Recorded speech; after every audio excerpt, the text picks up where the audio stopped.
Então, pessoal, a gente vai continuar, na verdade. Olha só, esse meu cabelo tá terrível. Não estou cortando porque sábado tem formatura. Então, eu vou deixar para ir no salão de beleza no sábado. Olha só que alegria. Por isso eu não estou nem fazendo a barba. Pense em alguém desleixado. Mas, enfim. A gente vai continuar na aula de hoje. Tá aqui as minhas anotações. A gente vai continuar a falar sobre a base de toda a nossa disciplina, e isso é literalmente, tá, pessoal? Vocês já devem ter visto algumas coisas que a gente vai utilizar, só que lá na disciplina de álgebra, então eu estou trazendo um pouquinho daqueles conteúdos que são de importância para a nossa disciplina aí, para a gente né, relembrar, em resumo. Tá? E a principal, a mais importante, ou o conteúdo mais importante no contexto de álgebra linear, é as transformações lineares, tá? Eu vou abordar o conteúdo de uma maneira, que nem eu falei, menos rigorosa, né, com a matemática, mais para favorecer o entendimento. E depois, no final dessa aula, quando ela terminar, eu vou colocar lá no Moodle links para uma playlist do YouTube que eu considero que é de muito mais valia do que essas duas aulas, tá? Que elas explicam com animações o que são determinantes, por exemplo, transformações, mudanças de base, que a gente vai falar um pouquinho também, começar a falar na aula de hoje, né? Então, é de um canal de um matemático que eu gosto muito, né? Que é o Three Blue, One Brown. Vocês devem já ter se deparado com algum vídeo dele. E com certeza aí com certeza absoluta ele sabe muito mais do que de álgebra do que eu, ele é um matemático, né? Eu sou apenas um engenheiro que usa algumas ferramentas, né? Apenas um engenheiro, também não dá para se diminuir tanto, né? Então, o que que acontece? Eu vou explicar basicamente o conceito de transformação linear para focar principalmente numa dessas operações que são as rotações, né? Já vou introduzir, dizer aonde o conteúdo entra na nossa disciplina na aula de hoje, né, explicando, acho que fica mais fácil falar depois. Primeira coisa que a gente tem que lembrar que na álgebra aqui a gente está tentando, para a nossa disciplina, a gente vai sempre trabalhar com a noção de vetores ou pontos no espaço, mas não necessariamente, né? A gente vai ver que alguns recursos a gente usa matrizes que são no R4 e não no R3. Tá? Mas vamos começar a pensar, de fato, na álgebra como uma manipulação de vetores para simplificar. Então, vamos imaginar que eu tenho um vetor V qualquer aqui, e esse vetor V ele vai ter duas quantidades. Eu vou chamar V1 e vou até dizer que é x1 e y1, já pensando nas coordenadas, mas a gente vai ver que as coordenadas aqui é uma mera abstração, né? Depois eu explico um pouquinho melhor isso. Vamos imaginar que eu tenho esse vetor aqui. Se eu estiver trabalhando com o que a gente chama de base canônica, que a gente está acostumado, tá? E eu já vou começar a usar os nomes que a gente vai usar. O nosso sistema de referência é baseado em dois vetores que eu até já mostrei, até já falei para vocês na aula passada. Dois vetores que são que têm magnitude unitária e que são ortogonais entre si. Tá? Então eu vou dizer, e normalmente se dá o nome do vetor que está na direção aqui do x como i, e o vetor que está aqui na direção que a gente normalmente chama de y, eixo y, né?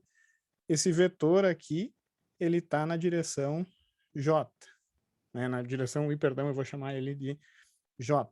Tá? Por que que esses vetores eles são importantes? Mas eles, primeiro, eles são importantes, ok? Porque a gente se acostumou desde o colégio a trabalhar com eles, que fique claro, tá? Mas eles não são únicos, tá? No sentido de serem os únicos dois vetores que eu consigo representar todo o R2. Pensando no R2, então, pensando que esse vetor faz parte do espaço R2, né? Eu tenho duas quantidades numéricas aqui para representar um ponto, ou um vetor, no caso, né? O meu X, normalmente, o valor, exemplificando numericamente, imaginemos que esse V1 seja 2 e 1. Tá? Esse 2 ele representa uma combinação, ele faz parte de uma combinação linear desses dois vetores mais básicos. Por isso que esse conjunto de dois vetores é chamado de base. Tá? Na prática, se eu tenho dois vetores que são linearmente independentes, tá? Isso significa que eles não têm nenhuma dependência linear. No R2, a dependência linear significa que eles têm que estar alinhados. Tá? Mas se esse vetor é linearmente independente do J, tá? Eu posso construir qualquer vetor no R2 com ele. Então, esses dois vetores são uma base, que a gente diz, para o espaço R2 como um todo. Se esses dois vetores não construíssem todo o espaço, a gente diz que aquilo é um subespaço. Tá? Mas, enfim, isso aí é um espaço que faz parte do R2. Tá? Não vou entrar em detalhes técnicos aqui. Uma coisa que vocês têm que entender é o seguinte, que as coordenadas que a gente está acostumado, né, são referentes a essa base que para nós é implícita. Ela é natural para a gente trabalhar com essa base ortonormal. Tá? Mas eu posso literalmente compor esse vetor como uma soma, como uma combinação linear. Então, qualquer vetor pode ser feito como uma combinação linear de A, onde A é um escalar, vezes o vetor I, mais B vezes um vetor J. No caso de I e J, por eles serem conhecidos como a base canônica, eles são 1, 0 e 0, 1. Tá?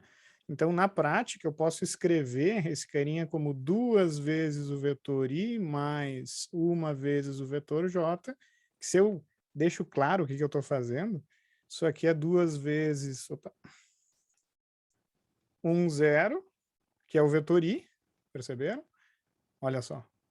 Mais 1 vezes o vetor J, que é 0, 1. Tá? E, na verdade, jogando com esses dois valores, eu posso chegar em qualquer ponto do R2, ou representar qualquer vetor em R2. E isso pode ser levado também para N dimensões, para um espaço N dimensional, que fique claro.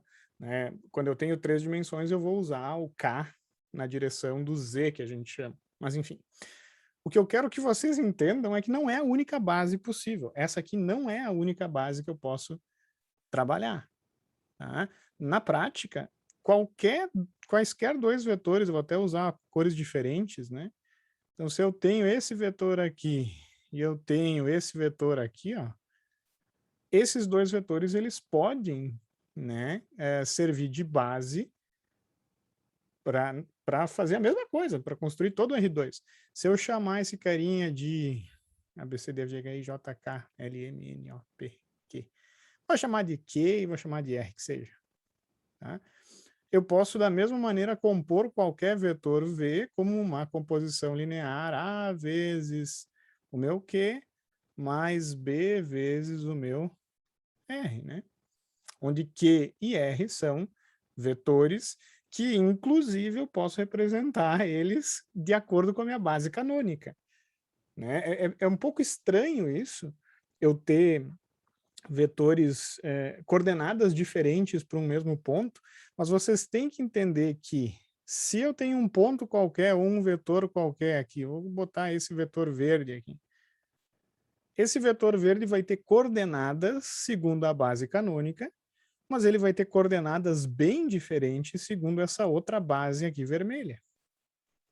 Eu posso expressar as coordenadas de qualquer vetor ou ponto de acordo com uma base específica. E é esse conceito de bases, né, que geram subespaços vetoriais que é utilizada para localizar, né, um manipulador robótico, por mais estranho que isso possa parecer. É claro que eu não vou usar, uma base aleatória como essa vermelha. Normalmente as bases elas vão ser ortonormais, não necessariamente a base canônica, né? A base canônica é 1, 0, 0, daí é 0, 1, 0, 0, 0, daí 0, 0, 1, 0, 0, 0 e assim por diante, tá? Mas, normalmente, as nossas bases, que a gente vai chamar de frames aqui, tá? Elas são, de fato, ortonormais. Então, por exemplo, vou até dar um exemplo, eu vou ter uma base que é a base canônica, usualmente vai ser o nosso frame de referência, que seja, tá? E eu vou ter uma outra base que ela é só uma base rotacionada normalmente, em relação à minha base original. Por que isso? Porque quando eu tenho um manipulador, vamos imaginar que eu tenho esses dois links aqui, que formam um par cinemático, eu vou ter para cada link associado um frame, onde eu vou localizar, ou todos os pontos desse link são referenciados de acordo com o frame que está fixo nesse carinha. O frame ou a base que está nesse link aqui, conforme o link move, o frame ele não vai se mover de acordo com o link. O link é fixo, perdão, a base é fixa ao link. Tá? Então, o que vai acontecer?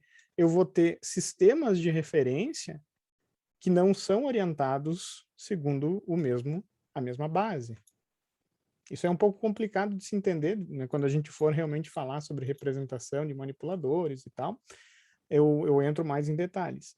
Mas tudo que a gente usa para descrever cinemática inversa, cinemática reversa, jacobianos, velocidades, trajetórias aqui, faz uso das bases, de diferentes bases, e eu vou ter um frame ou uma base diferente associada a cada link. Tá? Um pouco complicado, sim, tá? Mas é a nossa vida. Nossa vida não é simples como engenheiros. Tá? Então, o que acontece agora? Falado sobre o que é uma base, né? Eu vou mostrar para vocês o que acontece quando eu opero alguma coisa no espaço. Então, vamos pensar de fato que eu tenho... Já vou até falar uma coisa para vocês, uma coisa interessante. Ó. Coisa interessante não, né? Deixa eu apagar aqui. Vocês têm que começar a perceber, né, que esses dois vetores, eu vou falar isso antes até de falar sobre transformações, né? Esses dois vetores Q e R, eles podem ser representados, mesmo sendo bases para outro frame que seja, eles podem ser representados de acordo com o meu frame que eu estou referenciando. Por exemplo, esse frame canônico aqui que a gente está acostumado, né? Então, eu posso descrever as quantidades do vetor Q de acordo com as coordenadas na base y, i e j, né? E também eu posso descrever o r aqui de acordo com as coordenadas tomando como base i e j. Tá? Então, o meu q e o meu r, eles têm coordenadas no frame base. Tá? Então, o que a gente gosta de fazer aqui é representar cada um desses vetores dentro de uma matriz em que cada coluna aqui vai ser, de fato, a representação de um vetor base na outra base, né? Então, eu poderia escrever aqui, vamos dizer, é mais ou menos, né, que o Q, ele é 3 vezes o I vai ser 2 vezes o J, mais ou menos, né? E quais são as coordenadas? Isso aqui é o Q. Quais são as coordenadas do R? Mais ou menos, né? Eu vou até mudar aqui para não complicar muito a vida de vocês. Eu vou meter o R reto aqui, né?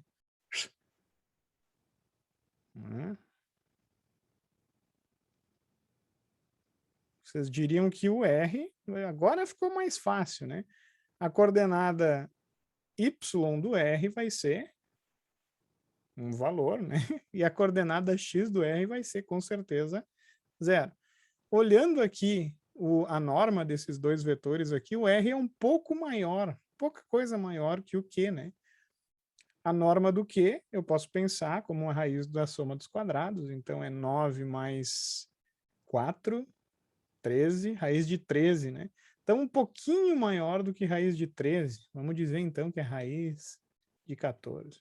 Né? Só para ser preciso, só que negativo, né? Tá? Então, o que acontece? Eu estou representando vetores de uma base segundo coordenadas de outra base. Isso é fundamental. Tá? Isso não é fundamental, né? Mas a gente vai fazer isso o tempo todo daqui a pouco, tá, pessoal? A gente vai sempre olhar assim, tá o frame, tá orientado, segundo, tá, beleza. Então, eu representei um frame em relação ao outro, simplesmente colocando os vetores base de um frame referente a outro frame. Tá? Então, cadê aqui? Menos raiz de 14. Aproximadamente, né? Então, guardem isso aqui, porque a gente vai usar já nas próximas, daqui 1 ou 2 aulas, a gente já vai estar falando sobre as transformações usadas propriamente em sistemas robotizados. Mas o que eu quero que vocês entendam a partir de agora é como é que uma operação vai ser realizada e o que ela é, de fato, né? Então, o que acontece, ó, pessoal? Se eu tenho um vetor qualquer, então deixa eu pegar esse vetor aqui, eu vou usar, claro, uma coisa que me facilite a vida na hora de representar, tá? Mas poderia ser vetor, qualquer vetor, tá? Então vamos imaginar que eu tenho esse carinha aqui, ó. Tá? Eu vou chamar ele de V. Eu quero saber que operação matemática eu tenho que fazer, né, para levar esse vetor, e eu vou usar a operação que a gente está mais acostumado, de fato, que é a rotação, para levar esse vetor para outro lugar. Tá? Então, eu vou chamar aqui de V e V', que seja, ou qualquer outro subíndice, VA, VB, ou V1, V2, tanto faz. Então, o que acontece? Isso, o carinha lá, ele é bem inteligente em explicar, embora não seja assim tão fácil matematicamente. O carinha lá, digo, da playlist que eu vou mandar, o matemático, tá? Eu tenho um vetor original V e eu quero transformar ele num outro vetor, eu quero levar ele para outro lugar, tá?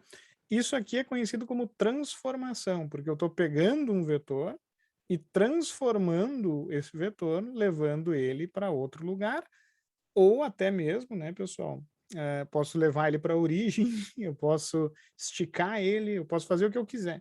Isso é uma transformação, é conhecido como transformação. Não o que eu quiser, uma transformação linear, tá, tem certas restrições. Eu não posso fazer o que me der na telha. Tá? Para ser linear, aquela operação, eu só vou poder realizar ela conforme composições lineares, tá? Usando multiplicações por escalares e somas. Tá? Essa é o que define uma transformação linear. Tá? O que acontece? Ó? O que eu preciso fazer com V para que o resultado dessa operação, né, daqui a pouco a gente vai chegar no que ela é de fato, leve esse vetor para V', tá? Claro, fica bem fácil de pensar, professor, tu só tem que rotacionar aquele vetor. Não, ok. Tá? Mas eu quero que vocês percebam que as operações lineares em espaços vetoriais, elas são matrizes. Tá? Esse é o meu objetivo aqui. São produtos por matrizes. E a gente vai ver que quando eu concateno operações, na verdade eu vou estar multiplicando matrizes. Essa é a base para que eu consiga modelar facilmente a movimentação de manipuladores robóticos, lembrando que eu vou ter vários frames, eu vou ter vários sistemas coordenados que eles vão se relacionar conforme rotações, e depois eu vou mostrar deslocamentos, mesmo não sendo uma operação totalmente linear o deslocamento. Mas enfim. Então o que eu vou fazer? Ó? Eu vou ter que operar, eu vou ter que modificar o valor do V para chegar no V'. Só que o jeito mais simples de pensar nisso é olhando o que acontece com a base. Tá? Por quê? Porque se eu mexo um vetor, primeiro, vocês vão ver que eu vou mexer todo mundo. Né? Eu não estou mexendo só um vetor. Para fazer com que esse vetor ele vá para outra posição, eu tenho que modificar todo o espaço vetorial, porque essa operação ela não vai agir só nesse ponto, ele vai agir em todos os pontos ou quaisquer pontos que eu escolher. Tá? Então, o que vai acontecer? Bem fácil de notar que esse I e esse J, que originalmente estavam aqui, né, para levar o V para lá, eles vão ter que ser modificados e vão chegar em outro lugar. Aqui, ó. Por exemplo, o I vai ter que ser rotacionado junto, vai para cá, e o meu J tem que ser rotacionado junto e vai para cá. Então, o J e aqui o I, e eu até vou colocar aqui o I' e o J', que seja. Tá? Todo mundo vai ser alterado por essa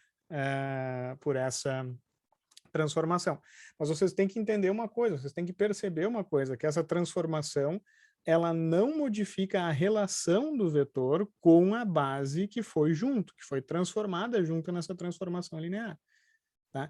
Em relação à base, o vetor V' tem a mesma relação com a base I' e J' que o vetor V tem com a base I e J.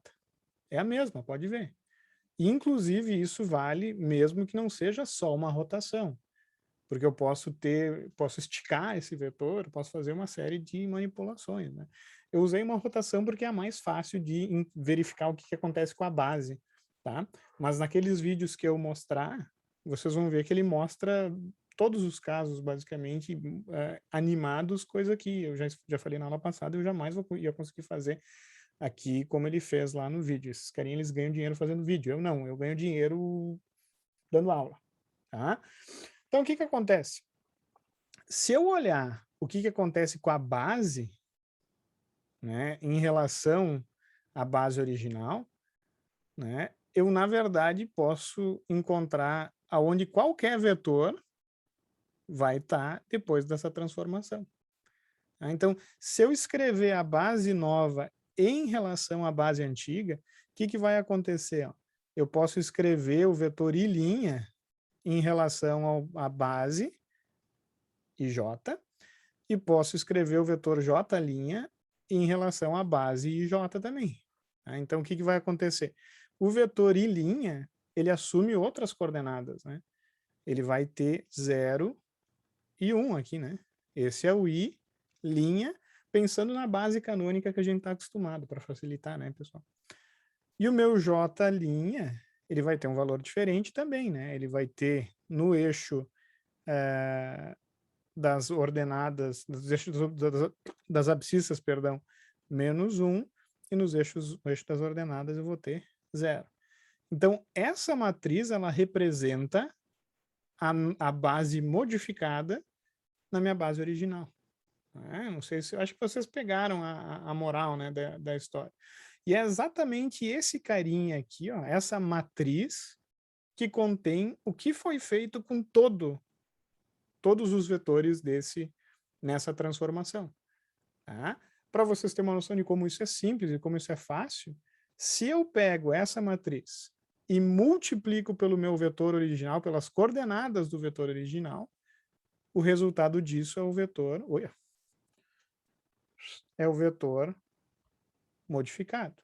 Tá? Então, vamos assumir aqui que eu tenha, para simplificar, esse ponto aqui é 1, não pode ser 1. Isso aqui é raiz de 2 e aqui é raiz de 2, que seja. Ou 2, dá para usar 2. Vamos usar 2. Vou usar 2, estou a fim de usar 2. 2 e 2. Tá? Então, significa que o V é igual a 2 e 2. Agora, se eu aplicar essa transformação, já estou chamando ela de transformação, ó, a esse carinha, qual vai ser o resultado disso? Vamos lá fazer Tem um outro jeito, um jeito até mais intuitivo, né, de fazer isso, tá, pessoal? Mas eu já estou fazendo como a gente vai trabalhar, que é usando multiplicação matricial, vocês estão careca de saber, né? Então, o resultado disso aqui vai ser 0 vezes 2, menos 2. E 1 vezes 2, mais 0. Então, é 2. Então, esse carinha aqui, ele foi parar lá em menos 2, pode ver, ó, 2. Compreenderam? Viram que interessante isso, pessoal? Olha só. O mais engraçado é que essa operação, ela vai ter a mesma cara de outras operações, né? Ela não é uma coisa única, né? Eu posso fazer essa operação, por exemplo, fazendo o espelhamento no eixo, vai resultar a mesma coisa, embora não para todos os vetores. Para esse vetor, a transformação vai funcionar da mesma maneira, tá? Mas para outros vetores, por exemplo, ó, o que vocês têm que entender é o seguinte, vou usar esse carinha colorido, ó. Esse carinha, louco, esse carinha aqui, ele foi parar onde, ó, com a rotação? Ele foi parar aqui, ó. tá? Diferente do espelhamento, porque o espelhamento levaria esse carinha para cá, né?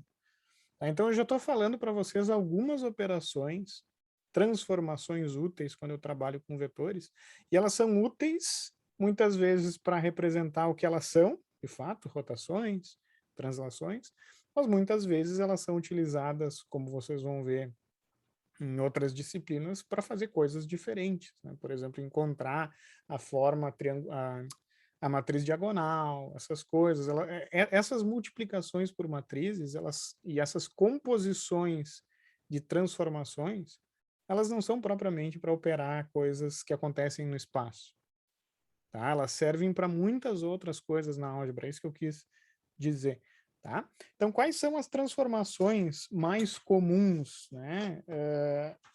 Talvez a mais comum seja o escalonamento, né? Opa, já está aqui, peraí. Vocês estão me acompanhando, pessoal? Tá todo mundo tranquilo? Deixa eu ver se chegou mais gente, né? Porque a gente tava... O Lucas chegou. Mas barbaridade, né? Eu não sei quantos matriculados eu tenho nessa disciplina, mas fica aí o alerta. Até deixa eu ver aqui. Eu vou tirar essa... Vou tirar Moodle só de raiva, só para vocês verem que a minha vida é uma bosta. Eu estou perdendo o tesão como professor. Aonde que está? Aonde que está? Aonde que está? Sistemas robotizados, usuários inscritos. Caramba, não é pouco. É 1, 2, 3, 4, 5, 6, 7, 8. E a gente tem 3 aqui. Eu estou com pior do que a metade. Pior do que a metade. Que tristeza, mas enfim. Compartilhei aí a minha tristeza com vocês. Vamos seguir aqui. Tá?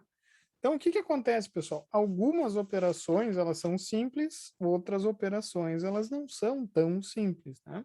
Então, vamos pensar na primeira transformação mais básica, que é a expansão, né? Eu estou expandindo, né? Então, se eu quero, por exemplo, fazer que um vetor se torne 2 vezes esse vetor, tá?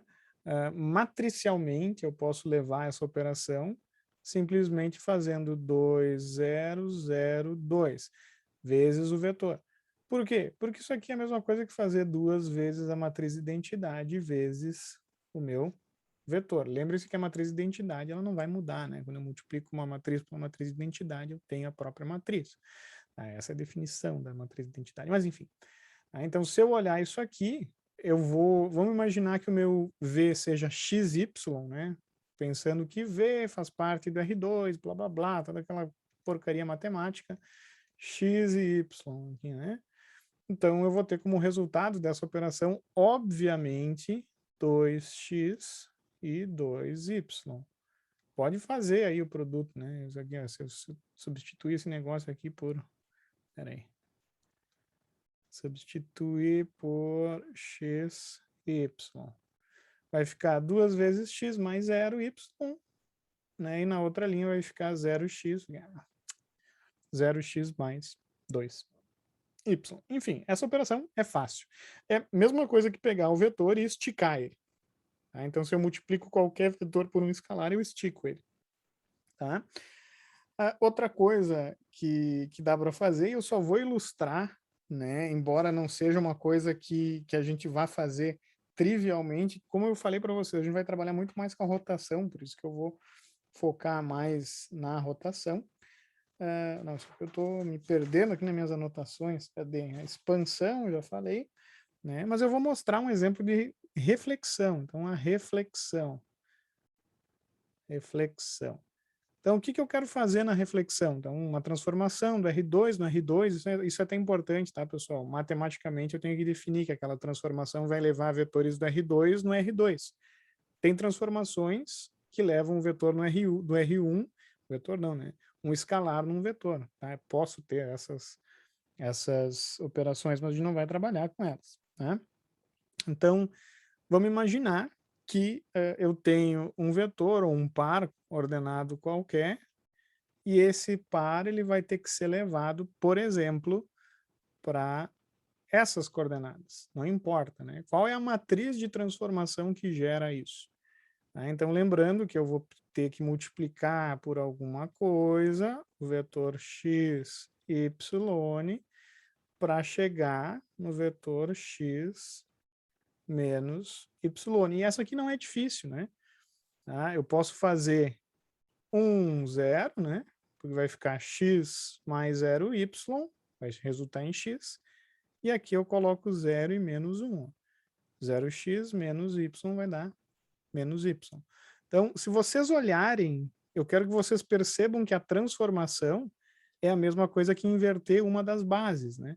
Pensem nesse carinha aqui como meu I' e esse carinha aqui como meu J'. Vocês têm que visualizar isso acontecendo. Eu acho que isso é importante, tá? Até para depois se localizar lá nos exercícios que a gente vai resolver, tá? Se eu disser que o meu vetor I agora é 1, 0, ele é igual ao que ele era, então ele não mudou. Então o vetor I, que ele era aqui, ele ficou aqui, tá? Diferente daqui, ó, que o meu vetor I, ele era aqui e agora ele ficou esticado por 2 vezes o valor dele. Compreenderam? Mas enfim. Agora o vetor J não. O vetor J, ele era aqui, ó. Só que isso me diz que o vetor J agora está virado para baixo. Então significa que esse carinha aqui, ele gera uma reflexão em torno do eixo X. Se eu estou trabalhando com o plano R2, né, isso é uma imagem especular em relação ao eixo X, né, porque um vetor que estava lá em cima, agora ele vai estar para baixo, porque eu peguei cada coordenada Y e neguei ela, né. Então, se eu olho essa matriz ali, eu percebo isso facilmente, pensando aonde que está a base, né, pensando na transformação como uma mudança de base, isso que é interessante, tá? Óbvio que a reflexão em y, né, ou seja, simplesmente mudar as coordenadas x vai ser menos 1 e 1, né, ao contrário, né, na diagonal principal daquela matriz. Vamos agora para uma coisa mais chata. Eu vou definir, coisa que eu não fiz nas aulas, ou até eu não me lembro se eu fiz no semestre passado ou não, mas agora eu tenho minhas dúvidas, tá? Mas vamos para a operação mais importante para nós, que é, antes de ir para a rotação, que é até mais chata, tem uma outra operação que ela é o cisalhamento, que a gente chama. O cisalhamento é quando eu pego e dou uma esticada na coisa, né? Não sei se eu vou conseguir. Até vou tentar fazer aqui para vocês um cisalhamento, vocês já devem ter visto, ouvido falar, né? Então vamos imaginar que eu tenho um quadrado, se eu estico ele assim, ó, né? Ele fica tipo um paralelogramo, né? Não sei se esse é o nome correto, inclusive, inclusive, né? Mas isso é um cisalhamento, né? E o cisalhamento, de novo, eu posso pensar, eu vou mostrar para vocês a operação e vocês têm que começar a pensar na base. Esse é o objetivo dessa aula, olha só. Se eu disser para vocês isso aqui, ó, 1, 0 e, sei lá, 2, 1. O que que significa? Ó? Percebam só. A base original, né, era 1, 0 e 1, 1. A nova base agora, ele vai pegar o vetor I e não vai mudar. Tá aqui o I'. E aqui é o vetor J', né? O que que acontece com o vetor J'? Ele vai estar completamente diferente, né? O vetor J, ele era aqui, 1, 0, e agora ele vai ir para cá, ó. Então, cada ponto, por exemplo, esse ponto aqui, ó, que está aqui, depois de fazer essa operação, esse ponto ele vai estar numa coordenada 3 vezes maior para lá, devido à mudança no vetor base J, né? Porque o que aconteceu? Cada ponto aqui vai seguir a transformação, né? Então, no final dessa transformação, se eu pegar cada ponto aqui, ó, que eu tenho aqui, e fizer, e aplicar essa matriz e operar, vocês vão ver que eu tenho 1, 2, 3, né? Só que aqui tá meio só mal, né? Eu exagerei na coisa, né? Mas aqui eu tenho, tá? Eu vou ter aqui, aqui, aqui. É 1, 2, 3, né? 1, 2, 3. Tá? Então, o resultado disso, o vetor que originalmente estava aqui, ó, ele vai ir... Ficou horrível, né? Mas vocês estão entendendo, né? Espero que sim. Só que como essa operação não vai, a gente não vai usar ela, né? Eu só estou falando por curiosidade, só isso, né? Opa, abri sem querer aqui o QT, viajei, né? Então esse vetor ele vai ir, ficou horrível, tá? Vocês entenderam. Então esse vetor V aqui, ele foi levado para um outro lugar, lá bem diferente, porque eu mudei bastante a base. Se vocês imaginarem um quadrado aqui, né? Vocês vão ver que isso aqui ele virou uma coisa assim, né? Ficou horrível. Horrível. Não tá nem um pouco bonito isso, tá? Isso aqui eu coloquei muito aqui, muito para lá. Mas deu uma esticada eu ia falar bagulho, né? Mas deu uma esticada naquele quadrado, né? Eu tô transformando, né, todos os pontos ali, tá? Mas como eu falei, não é uma operação que a gente vai usar, porque os robôs normalmente não fazem isso, né? Os robôs, os links, eles são o quê? Eles são rígidos, tá? Eles não esticam, então eu não tenho esse efeito, né? Embora isso aí possa modelar alguma coisa, né? Existem robôs até, pessoal, não sei se eu comentei no vídeo passado, que eles são infláveis, né? Isso aí poderia ser uma aplicação, né? Que eles inflam só num eixo, mas no outro não. Tá? São robôs que eles usam, por exemplo, para percorrer tubulações, e daí eles inflam mais um lado do que o outro do robô, tá? Para ele, por exemplo, fazer curvas, né? É bem legal, parece uma língua de sogra, mas enfim. Agora sim, né? Acho que vai ser a última coisa que eu vou fazer na aula de hoje, provavelmente eu iria falar sobre transformações de similaridade, mas eu só vou comentar, tá? Mas eu vou ter que falar, óbvio, sobre a famosa rotação. Então, genericamente, né, a gente vai ver mais tarde rotações no espaço tridimensional, tá, pessoal? Não são muito mais difíceis do que essa que eu vou mostrar para vocês. Mas, genericamente, como é que eu defino, matematicamente, né, uma rotação, tá? E essa rotação, pessoal, eu já quero que vocês comecem a pensar nela dessa maneira, inclusive, né? Vamos imaginar primeiro ela no espaço bidimensional e depois a gente vai levar para o tridimensional. Então vamos imaginar que eu tenho um vetor V, e essa dedução, pessoal, talvez não seja a melhor, tá? Mas é uma dedução válida. Vamos imaginar que esse vetor ele foi levado, é só uma rotação, eu não tenho nenhum tipo de expansão combinada nem nada, tá, pessoal? Vamos imaginar que eu tenho um ângulo alfa qualquer aqui, que esse ângulo aqui seja θ, ou seja, eu simplesmente rotacionei, né, o vetor V e levei ele para o V' por um ângulo de θ, né? E aí que vocês têm que começar a pensar agora, essa rotação ela está ocorrendo em torno de que eixo?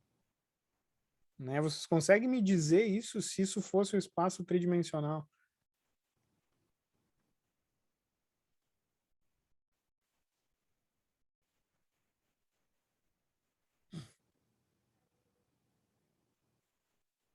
Se esses vetores estivessem no R3, né, vocês demoraram para responder, eu vou responder eu mesmo, né? Porcaria. Tá? Se eu tenho o x, y e o z aqui, percebam que o vetor v ele vai estar considerando positivo aqui onde eu estou, de fato, né? Vou ter um vetor v aqui e ele vai estar sendo rotacionado para uma outra posição v', né? Então eu tenho alfa e aqui eu vou ter o θ. Então percebam que essa rotação, se fosse no espaço tridimensional, aconteceria em torno do eixo z. tá? Então, lembre-se disso, né? A gente vai ver as rotações em torno dos 3 eixos logo mais. Em torno de x, em torno de y, em torno de z, e inclusive mais tarde em torno de um eixo qualquer aqui. Mas, enfim. O fato é o seguinte, né? O que acontece com esses vetores aqui? Eu vou dizer que o meu v, vetor v, ele tem originalmente, e vai ter também depois disso, uma norma R, ou seja, um comprimento, uma magnitude R, né? Então, um R aqui só para não precisar usar o tempo todo norma, né?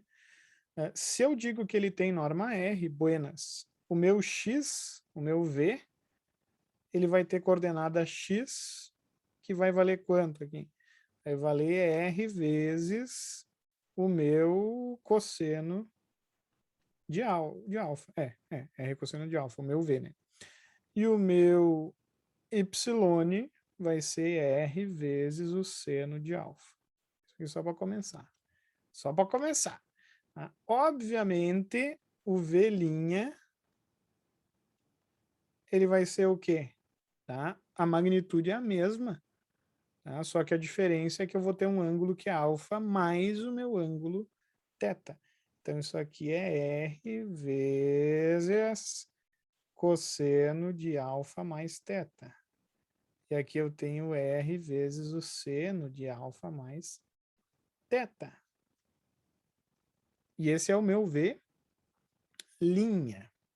tá? Isso aqui, pessoal, né, não que não seja útil colocar nessa forma, tá? Mas para evidenciar a matriz de transformação que modela uma rotação, tá? É útil para nós representar esse carinha aqui usando aquelas, né, identidades trigonométricas famigeradas identidades trigonométricas que honestamente eu detesto, tá? Mas enfim, né, isso aí é só procurar nas tabelas, eu estou procurando aqui na minha tabelinha, tá? Que vocês vão encontrar facilmente que cosseno de alfa mais θ, eu posso separar no cosseno de alfa, cosseno, cosseno, seno, seno. Não, errei, eu iria errar. Né? É cosseno, cosseno, cosseno, cosseno, seno, cosseno, cosseno, seno, cosseno, cosseno, cosseno. Eu vou procurar isso aí, porque agora eu talvez eu tenha errado aqui a dedução. Né?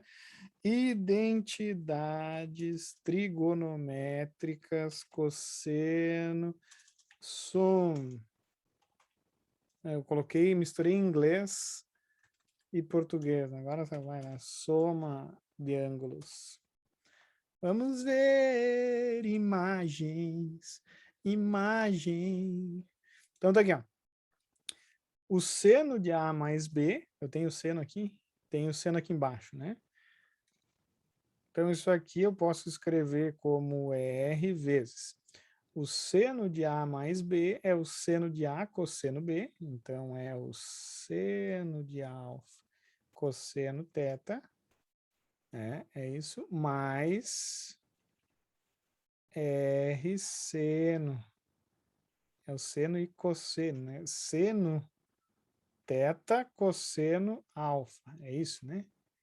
Cosseno A, cosseno B, B. Qualquer coisa vocês me corrigem, vamos ver, vou meter aqui e vou ficar feliz. Né? E o cosseno de A é cosseno, cosseno, seno, seno, só que o menos, né? Então isso aqui é R, é cosseno, cosseno, cosseno A, cosseno B. Então, cosseno alfa, cosseno θ, menos, porque é o menos, e aqui eu tenho mais, né? Seno alfa, seno θ. Só para conferir, seno, é isso. Tá? Então, por que eu expandi assim, ó, pessoal? Porque vocês têm que perceber que o V aparece aqui, ó. Aparece aqui dentro. Né? Por quê? Porque eu tenho ó, R cosseno alfa e aqui eu tenho R cosseno alfa. Olha só, R cosseno alfa. Olha ali, professor, o R cosseno alfa. Eu vou até chamar isso aqui, ó, de x e y, para facilitar x, não, vamos chamar de AB, AB, AB, tanto faz, posso chamar aqui da letra que eu querer, tá? Então, esse carinha aqui, ele é o A, né? Esse carinha aqui, ele é o B. Olha que milagre. Esse carinha aqui, ele é o B, seno alfa. E esse carinha aqui, ele é o A, né? Olha só, pessoal, que legal. Então, eu posso escrever, ó, o V', nossa, eu estou muito animado, muito animado. Posso escrever em termos do vetor V, né? Escrevendo A cosseno θ menos B seno θ, e aqui eu tenho B cosseno θ mais A cosseno seno θ. É isso? É isto, tá? Então, isso aqui meio que não, né? Isso aqui tá parecendo muito que eu peguei alguma matriz, que a gente vai descobrir qual é, e multipliquei pelo vetor V, que é AB. Perceberam? Perceberam? Perceberam? Então é fácil, na verdade. É fácil, tá? A primeira linha aqui eu vou ter esse carinha aqui vezes A mais esse carinha aqui vezes B. Então eu tenho aqui, ó, A e B. Então fica bem claro que, deixa eu até aumentar aqui.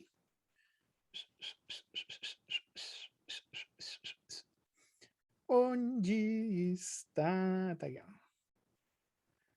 Nossa, olha esse igual aí, mas vocês estão entendendo, é isso que importa. Cosseno θ, e esse carinha aqui só pode ser menos seno θ, né? E daí vai ficar, ó, cosseno A menos seno do B, né? Ok.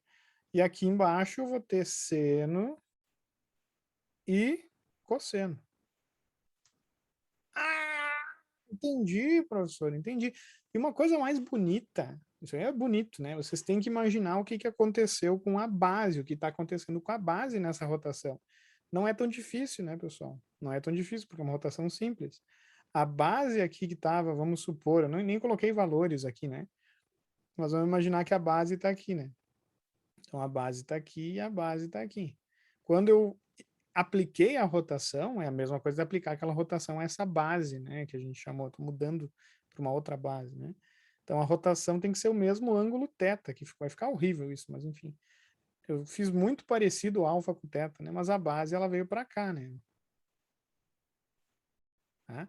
E fica muito mais fácil de verificar o que está acontecendo com a base quando eu chuto não, né? Mas quando eu arbitro um valor de θ. Por exemplo, se eu digo que o θ é igual a 30 graus, né? Daí é só lembrar, né? Cosseno de 30 graus é raiz de 3 sobre 2. E o seno de 30 graus é 1/2, né? É. Tenho quase certeza que é isso, né? Se eu estiver cometendo alguma falha, bom, perdoe-me. Quando eu for ver qual é a matriz que opera essa rotação, olhem só o que vai acontecer. Eu vou ter raiz de 3 sobre 2 no cosseno aqui. O seno vai ser 1/2. Aqui menos seno é menos 1/2. E aqui é raiz de 3 sobre 2. Então, isso aqui opera o que a gente chama de R 30 graus em torno de Z. Então, até posso dizer. Posso dizer, entendeu? Mas, enfim. O que está acontecendo? Vocês perceberam que o meu vetor I ele foi levado para um ponto um pouquinho diferente, mas muito importante. Se eu olhar o vetor I' aqui, ó, transformado, e verificar a norma dele continua idêntica. Continua valendo 1, porque eu não fiz nenhuma espécie de expansão, eu não distorci, eu só rotacionei. Né? Então, cada ponto ele tem que ter a mesma norma. Então, eu não posso mudar a magnitude, entende? Eu não posso esticar. E vocês têm que estar notando isso, tá, pessoal? Não é? Porque se algum desses vetores crescer, significa que eu vou estar crescendo também, não estou só rotacionando o ponto, eu vou estar, por exemplo, fazendo com que o ponto ande um pouquinho no espaço, entendeu? Então, o ponto faria uma coisa assim, né? Pode ver. Mas não, o ponto, se ele só é rotacionado, ele tem que estar aqui no mesmo ponto, por exemplo. Tá? Na mesma distância, desculpa, da origem. Blá, blá, blá, blá, blá. Se vocês cuidarem aqui, esse outro carinha aqui, que é o J, é a mesma coisa. Né? A norma dele é unitária. Tá? Claro que ele foi levado lá para o negativo no X, eu posso até usar esse vermelho aqui como exemplo, né? Porque ele foi rotacionado, ele estava aqui, foi rotacionado, inclusive essa rotação é no sentido anti-horário, né? E vocês têm que pensar, e eu já vou começar a insuflar na cabeça de vocês isso, né? É no sentido anti-horário, mas seguindo a regra da mão direita. Mesma coisa lá do campo magnético, ó. Se eu colocar o dedão para cima aqui, ó, no eixo de rotação, e a minha mão faz aqui, ó, olha só.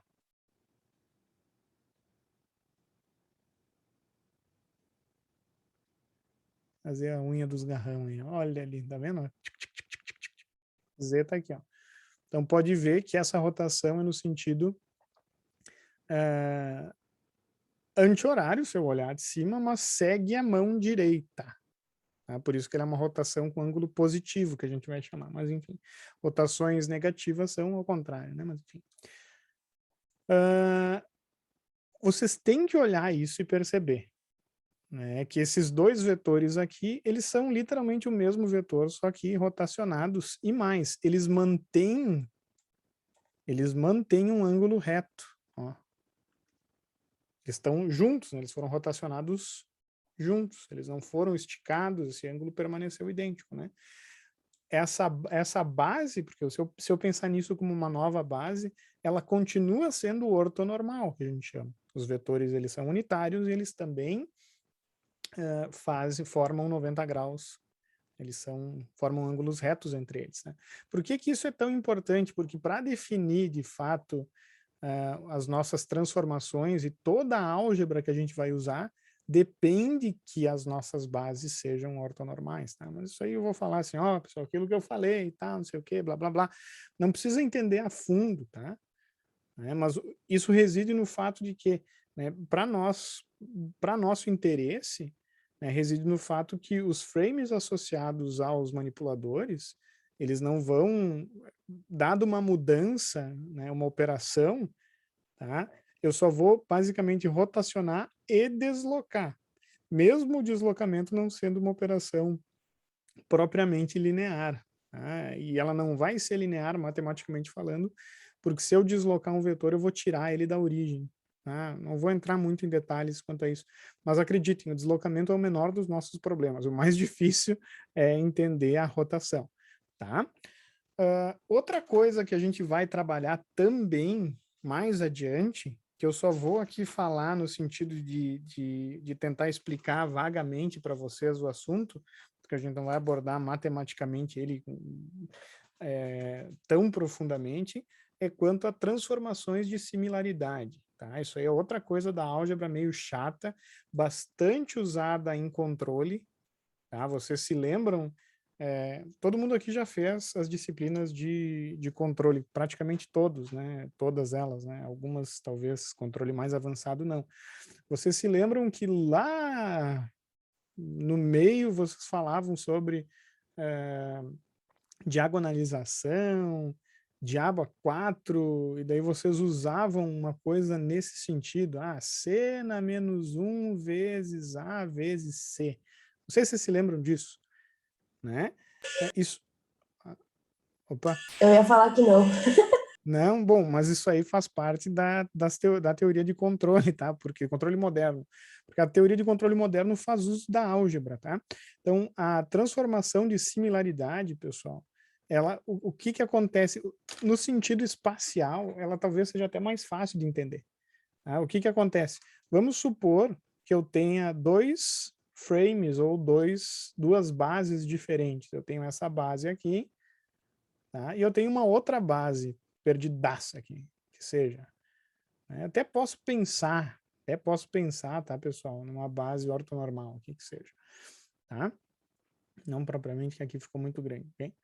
Mas a moral, entre aspas, da transformação de similaridade é o seguinte: vamos supor que eu realize uma operação, né, de rotação no frame azul aqui.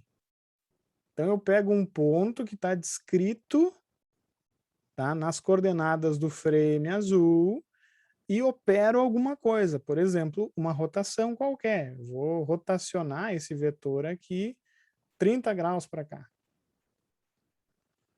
Tá? Pessoal, no espaço de 2 dimensões, isso é barbada, não é uma coisa tão difícil de entender.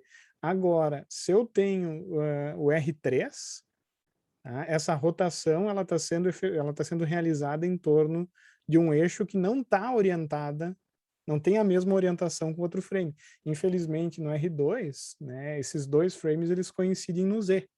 Se eu imaginar o R3 para esses dois carinhas, né, porque eu estou trabalhando no plano. Tá? Mas acreditem que essas operações, quando eu levo para R3, elas são um pouquinho mais chatas de entender. Mas o fato é o seguinte, eu fiz uma operação, eu operei, eu usei uma operação qualquer A num vetor no frame azul.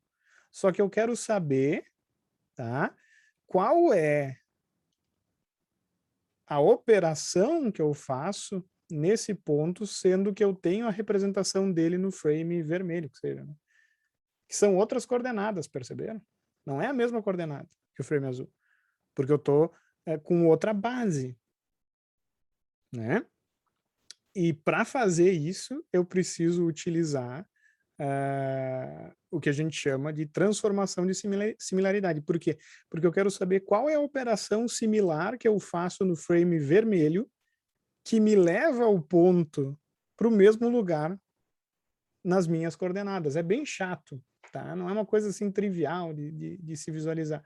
Em resumo, eu quero saber qual é a operação equivalente no meu frame de uma operação realizada num frame vizinho. Tá? E é por isso que lá no controle vocês faziam isso.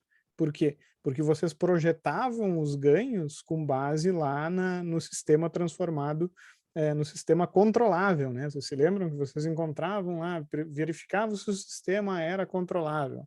Aí, se o sistema é controlável, vocês encontravam a matriz lá, blá, blá, blá, que era bem barbada de calcular os ganhos.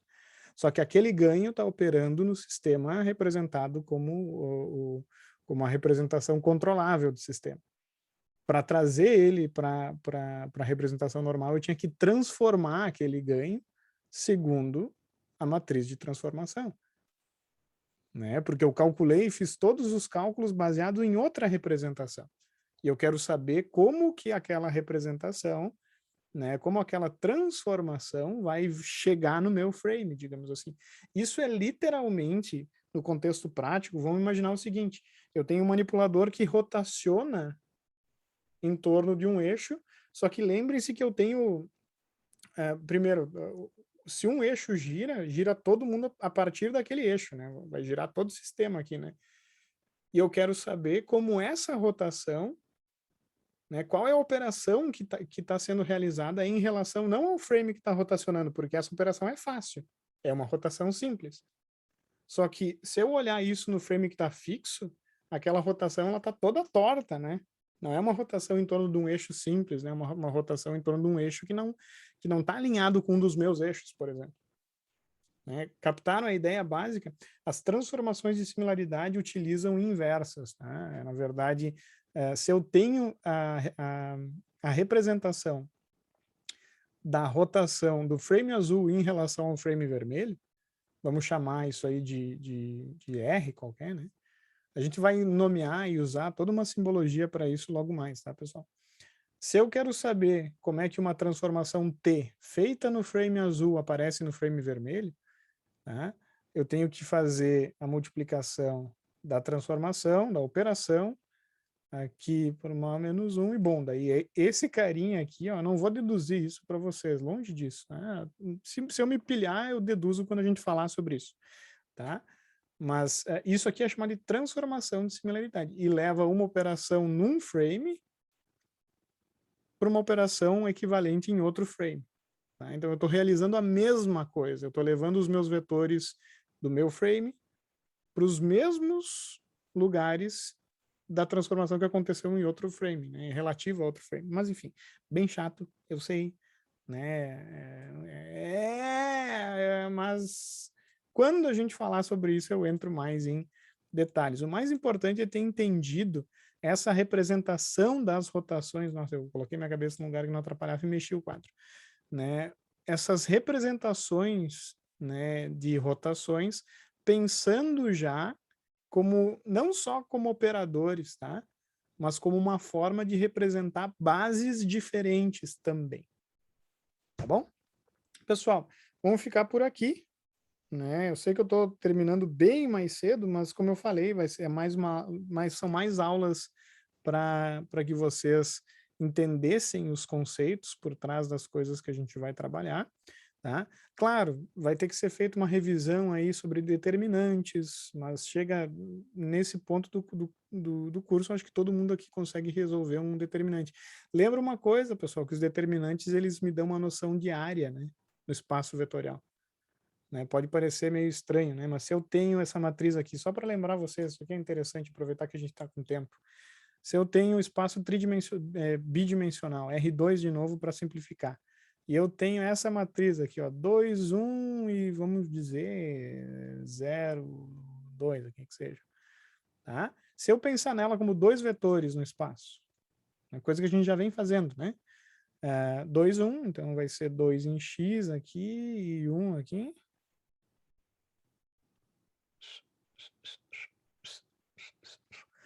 E 02. 02 é... Deixa eu pegar aqui, peraí. Opa, tirar minha cabeça que tá do caminho. 02 é 2 em y e 0 em x. Então tá aqui o outro vetor. Então se eu tenho o vetor, vou chamar isso aqui de V1, que seja, e V2. V1 e V2. Tá? Se eu pensar no paralelogramo formado por esses dois carinhas aqui, ó, olha só. É paralelogramo o nome, né? Não tenho certeza. A área dessa porcaria aqui, ó,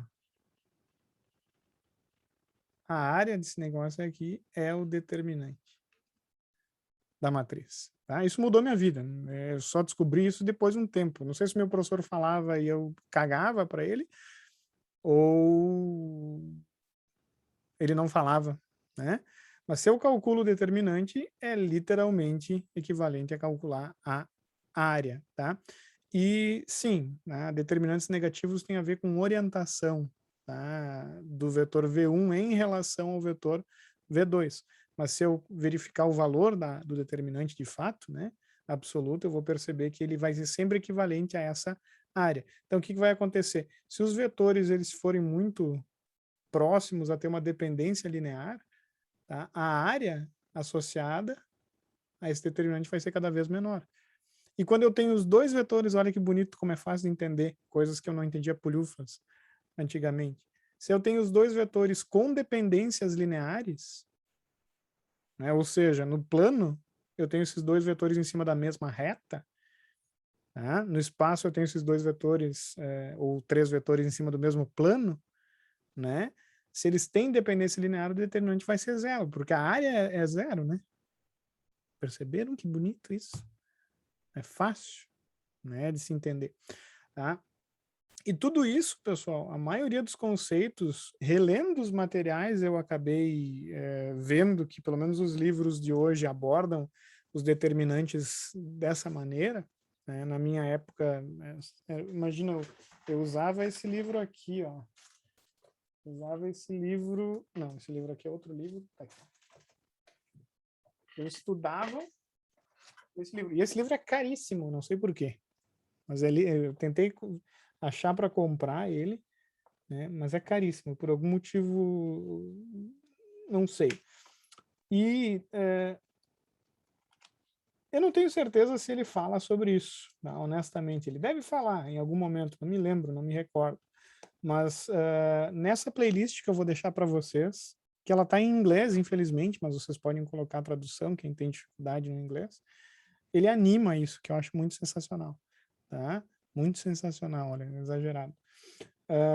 Então eu convido vocês, para quem tem alguma dificuldade, assim como eu, porque não é uma área que eu digiro muito bem, honestamente, álgebra, tá? Linear.